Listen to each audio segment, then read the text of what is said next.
कितने सुंदर श्लोक का भाव बता रहे हैं। उक्षेपणम गर्भगतस्य पादयो, जब कोई भी बालक अपनी माँ के गर्भ में होता है, बार बार वो गर्भ के अंदर से अपने पैर को उछालता है, माँ के उदर में दर्द होता है, लेकिन फिर भी माँ अपने पुत्र के वात्सल्य में अपने उस गर्भस्थ शिशु की क्रिया के द्वारा दिए हुए दर्द को सहन कर जाती है। प्रभु, हम तो आपके बालक हैं, हमसे गलती हो ही जाती है, आप हमारी गलती को क्षमा करें, हमसे बहुत बड़ी गलती हुई, मैंने आपकी लीला में शंका पैदा की। अहो भाग्यम अहो भाग्यम नंद गोप ब्रजौकसा यनिमित्रम परमानंदम पूर्ण ब्रह्म सनातनम। धन्य है वो ब्रजवासी, धन्य है बाबा नंद यशोदा, जिन्होंने आपसे संबंध बना के त्रैलोक को पवित्र कर दिया है। बोलिए भक्तवत्सल भगवान की जय। आज भगवान ब्रह्मा जी से कुछ बोले नहीं, चुपचाप ब्रह्मा जी को वहां से विदा कर दिया। मानो ब्रह्मा को ये उपदेश दे रहे हैं, ब्रह्मा भले ही कोई व्यक्ति, ध्यान देना, धन में, बल में, ऐश्वर्य में ब्रह्मा के समान क्यों न हो जाए, और अगर वो व्यक्ति अपने मद में चूर, अभिमान में चूर अगर हमारे भक्तों को हमसे अगर दूर करने की चेष्टा करता है, तो वो मेरा दुनिया का सबसे नंबर 1 का दुश्मन है। मैं अपने भक्तों को अपने से दूर होते नहीं देख सकता। आज भगवान ने ब्रह्मा जी को वहां से विदा किया। धीरे धीरे भगवान वहां से गौ चरा के लौट के आए। एक बार भगवान को पता चला वृंदावन के पास में एक कालीदह नाम का स्थान है। उस कालीदह में एक कालिया नाग रहता है। उस काली कुंड का इतना विषैला जल हो गया है, उदपतंत परिगा खगा, उस काली कुंड के ऊपर से जो भी पक्षी निकल जाता है तो उस हलाहल विष की गर्मी से वो पक्षी आकाश मार्ग से सीधे काली कुंड में डूब के अपने प्राणों को समाप्त कर देता। भगवान को जब पता चला तो भगवान ने संकल्प लिया कि इस ब्रज में 2 ही कालिया रहेंगे, एक ही कालिया रहेगा, या तो कालिया नाग रहेगा और या फिर कालिया कृष्ण रहेगा। 2 कालिया इस ब्रज में नहीं रह सकते हैं।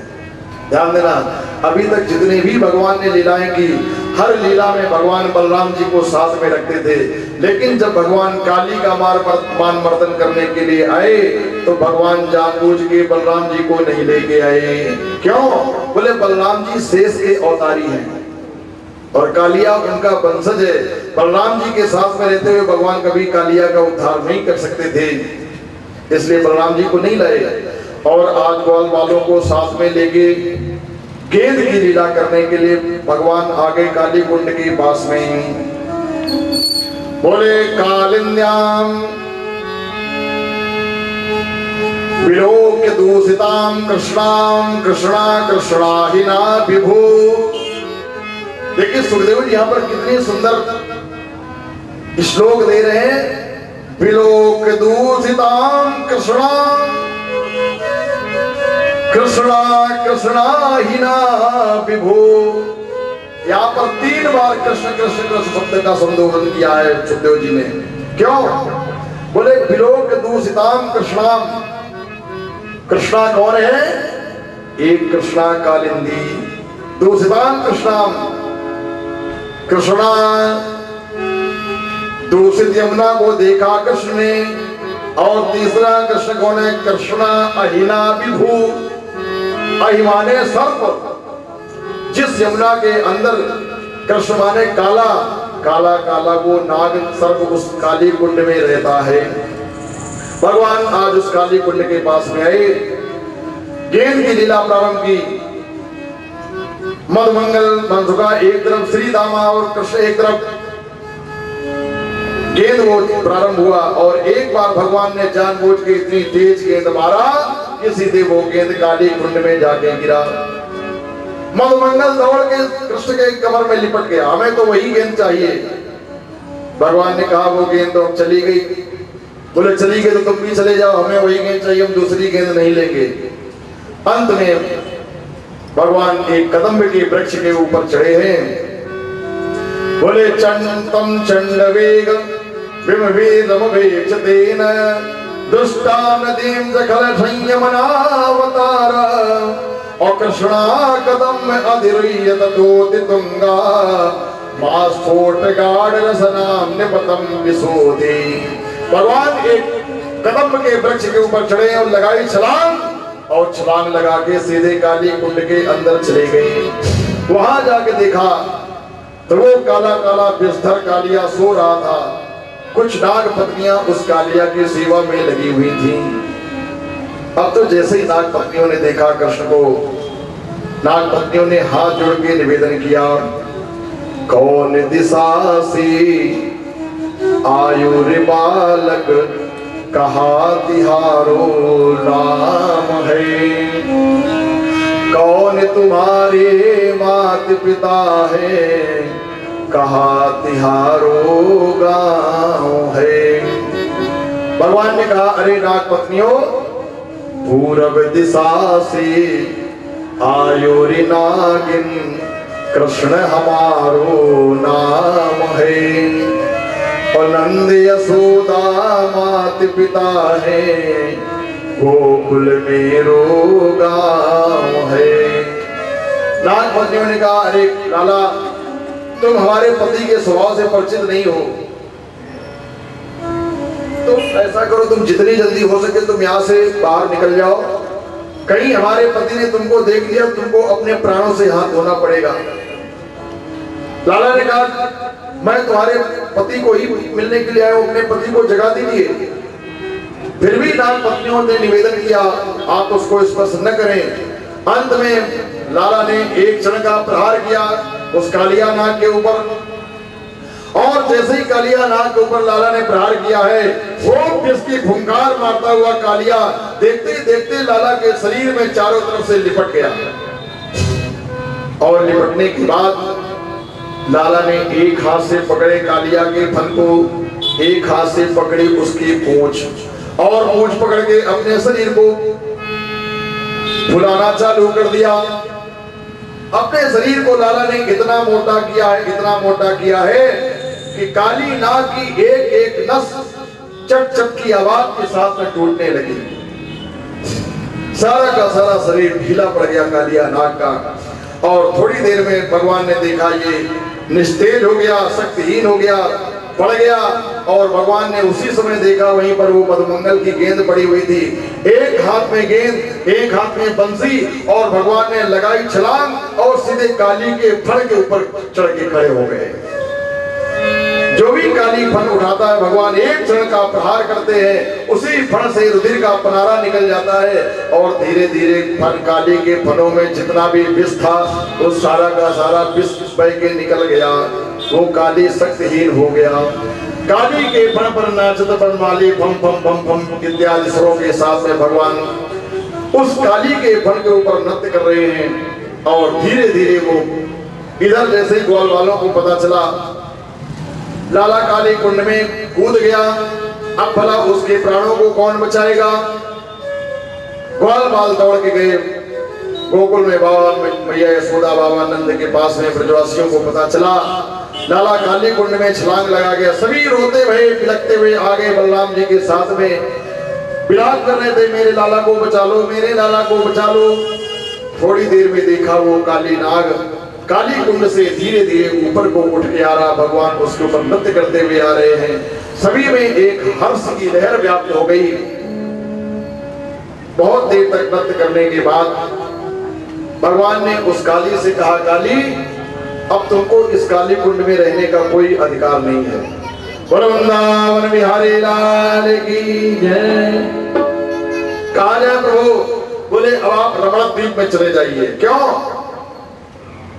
बोले अब हम यहाँ पे आ गए हैं, तुम्हारे अंदर बहुत ज्यादा विष है। काली ने हाथ जोड़े, ध्यान देना, काली ने भगवान से प्रश्न किया, बोले प्रभु एक बार बताना, हम चले तो जाएंगे लेकिन आप हमें कुछ प्रश्नों का उत्तर दे दीजिए। भगवान ने कहा पूछिए। काली ने कहा, बोले महाराज इस संसार को किसने बनाया?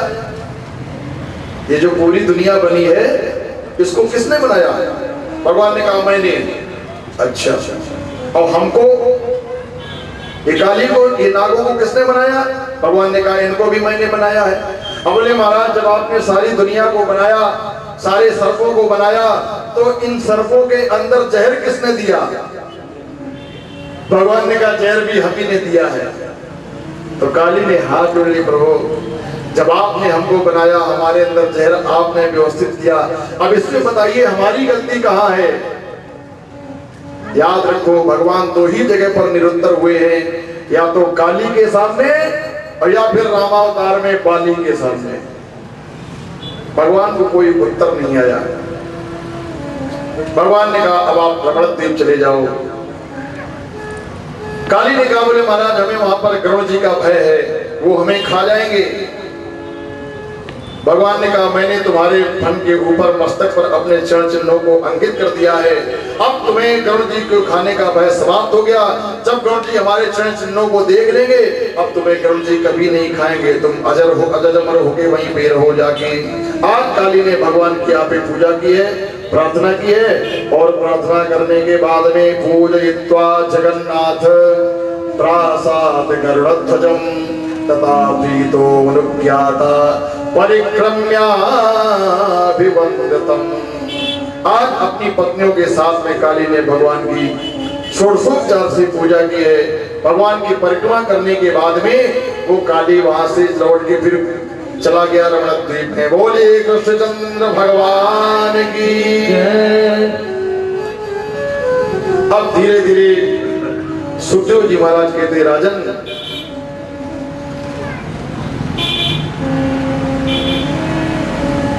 धीरे धीरे लाला बड़े हो रहे, 5 वर्ष के हो गए। एक दिन लाला कहीं भ्रमण कर रहे थे और लाला को भ्रमण करते करते जंगल में श्री राधा रानी से मुलाकात हो गई। जैसे महल में आ गए, जब महल में आई मैया यशोदा को पता चला, मैया यशोदा ने राधा रानी का स्वागत किया, खाने पीने के लिए दिया, बैठाला पर्यंक पे। और थोड़ी देर में मैया तो लग गई किसी काम में और श्रीमान को शरारत सूझी। लाला एक कमरे में गए, जाने के बाद में कमरे में इनको एक शीशा मिल गया, शीशा मुंह देखने वाला, और उस शीशा को लेके आए श्रीमान जी राधा रानी के सामने। आओ ब्रज भानु की दुलारी तेरो मुखनी को कि मेरो राधा प्यारी तेरो मुखनी को।